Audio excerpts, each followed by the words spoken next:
Benni McCarthy recently left Manchester United. He was a first-team coach under Erik ten Hag. He was in charge of helping the strikers, similar to what we imagine Ruud van Nistelrooy is doing, and he's come out with some interesting quotes in an interview on this podcast, speaking out, just saying, hey, behind the scenes at Manchester United, Erik ten Hag, he's a tactical genius, but he might not get the lads motivated. I thought it was very interesting. The quote here, he says, quote, on Ten Hag, in modern football, I think footballers want to see a bit more passion in their manager. They need to feel that the manager is with them and is ready to fight alongside them. Tactically, I think Erik is at the top. He lacks a bit of fire, that passion. That's where we are different, him and I. I want to be at his level in terms of tactical mastery. And I think my biggest strength is the empathy I create with the players. That's the difference. That fire I feel inside me, that hunger I have. Erik gives the players all the information and expects them to deliver on the pitch. And this is such a great quote. It's very insightful. It's exactly what we're seeing at the moment.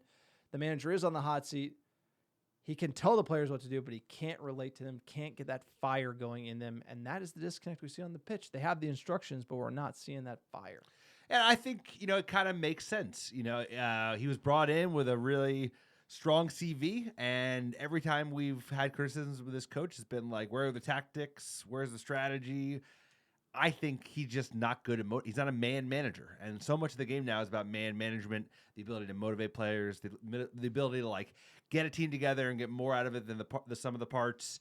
And he has just not shown an ability to kind of be a leader of men. I don't think we've had really one of those since probably Jose, someone who would just get players to run through a fucking wall from them.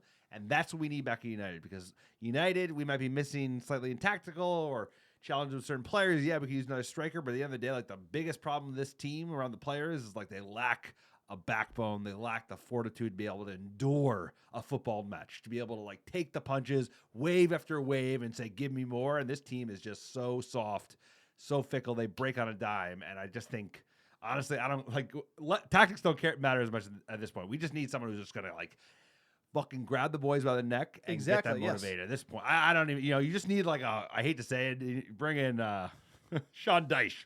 You just need someone who's a ball buster.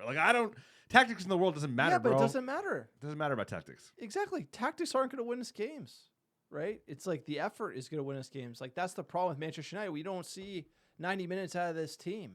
And everything Benni McCarthy, and by the way, if he's saying this at all, it's bad. Yeah, it's worse than that. It's even worse. If he were you get a few dark ales in him, he's like, dude, it is so awkward in there. It's cringe city. He has no relation with the players. It's awkward, and he has way too many instructions he's giving them.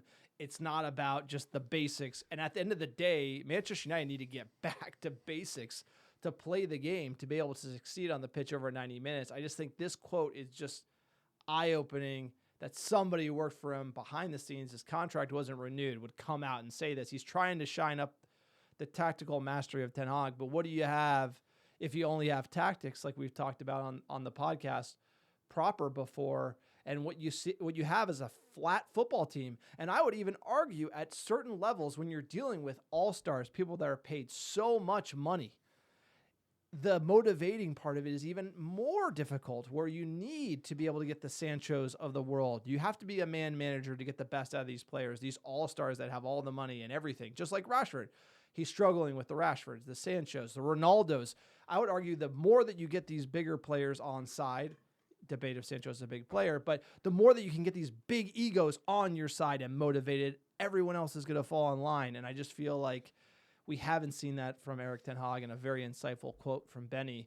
Another one he said, again, talking to tactics about Ten Hag, he also spoke on Marcus Rashford and Jadon Sancho specifically, and we'll play the quote here. Didn't have a worry in the world. I think now he worries too much on the outside.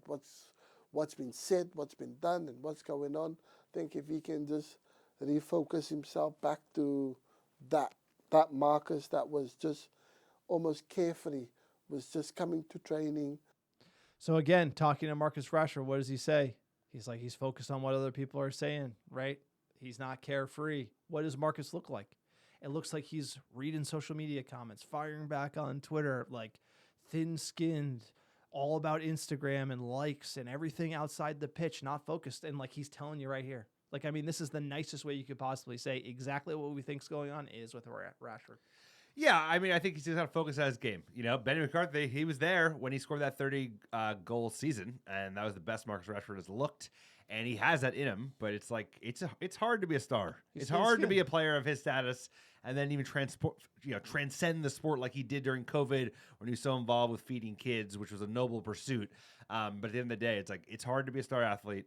I think speaking to like how important it is to have the soft skills outside of tactics. That is so just to motivate players, because like we may not have world-class players, but I think some of these players think they're world-class. Like I know Luke Shaw thinks he's the best left back in the world, even though he might be the best meat pie eater in the world. So like managing those personalities is not easy, especially at a club of this size. And that's why this is true. When we heard about it, about Louis van Gaal, it was the same thing. They said his tactics are great, but he was just awkward, stubborn, kind of weird. And I would imagine that Erik ten Hag is an even more extreme version of that. So it's like that's where we're at. He looks like it, too. It does look like it. I mean, look at his pressers. If he can't communicate effectively with these like fucking mouth breathing journos, how do you think he's gonna motivate a bunch of guys from like Northern England? Who are like, it's a challenge. It's a hard job. He failed. On to the next one. And I think Ruud, give him a shot. But Benny, this is very telling. It's always interesting. I like he's done it in a classy way, which is like, you don't have to go studs up, but there's so much nuance in this interview. Love being at training, love wanting to improve, wanting to work on all things, become a better header of the ball. So we used to work on every aspect of his game.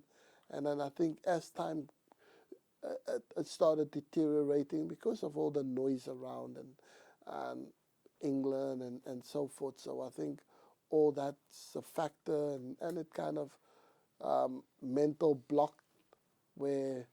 Look, just talking about the issues with Rashford and, the distractions, right? And then interesting, he comments on Sancho here, switching gears to another young English star, Jadon Sancho. Let's hear what he has to say here. Work out at United for him. Just a bit of communication problems, really, because Sanchez is a very quiet guy. Jadon no one knows literally nothing about Jadon. Jadon comes in, he does his job, he does his work, and then he's just like very quiet, but great boy, great character, fantastic footballer, unbelievable. I mean, he's singing the praises of Jadon Sancho. Quiet guy, fantastic footballer. Fell out with Erik ten Hag twice. We saw it. I want him to be a part of United this year. I thought that would be a huge turn the leaf moment for the manager, for him to publicly turn the page with Jadon Sancho in front of the team, in front of the press, in front of the fans, and get Sancho ticking for United. And he's already playing decent at Chelsea, and apparently it's not going to work out. And Benni McCarthy singing his praises. Interesting.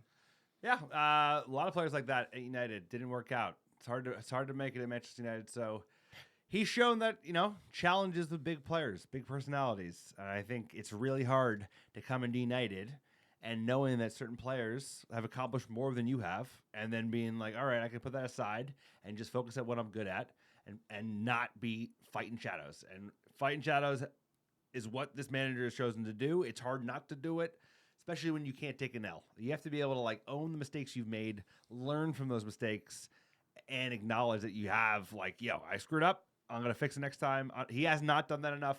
That goes a long way with United fans. I also think that goes a long way with. I think that goes a long way with players too.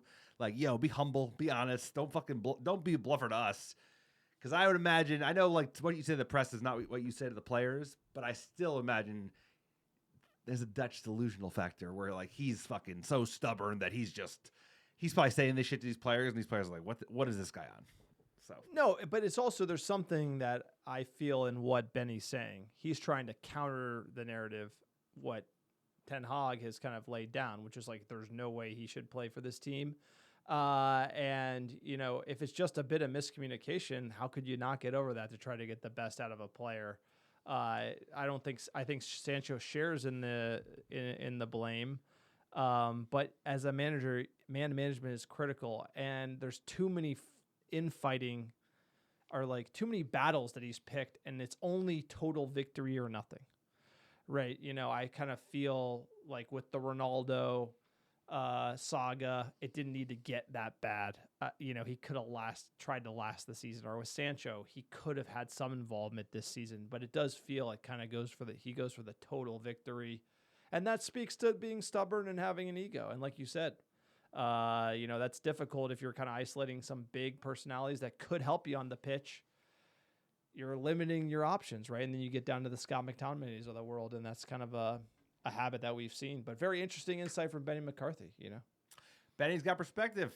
I'm hopefully he lands on his feet. And I'll tell you one thing, wherever Erik ten Hag manages next, and he'll land on his feet as well, he won't be dealing with as big of stars as he's dealing at Manchester United. I can guarantee you that, because I think he's going to go back to Ajax. But yeah, very interesting from Benny. Good insight. Always insightful, especially when when a former staff member or coach doesn't have like a bone to pick. Like some of these managers like clearly like have a motive. I think he was just being straight, and those are the best interviews when they're not like trying to sell something. Like, oh yeah, everybody was against me. It was their fault, not mine. Yeah, like Ole coming out and playing the victim, and like Benny's just basically saying, hey, like there's probably another side of the story. I might have done it differently. He's the boss man. I listen to him, and very interesting that he would drop this interview like during this tumultuous time, and Ten Hag fielded pressers. But look, let us know what you think of the Benni McCarthy interview. Do you agree with our assessment? Is this just more of the Manchester United soap opera? Don't forget to subscribe to the channel on YouTube, and let's get to Villa with 3 points. Come on, sir.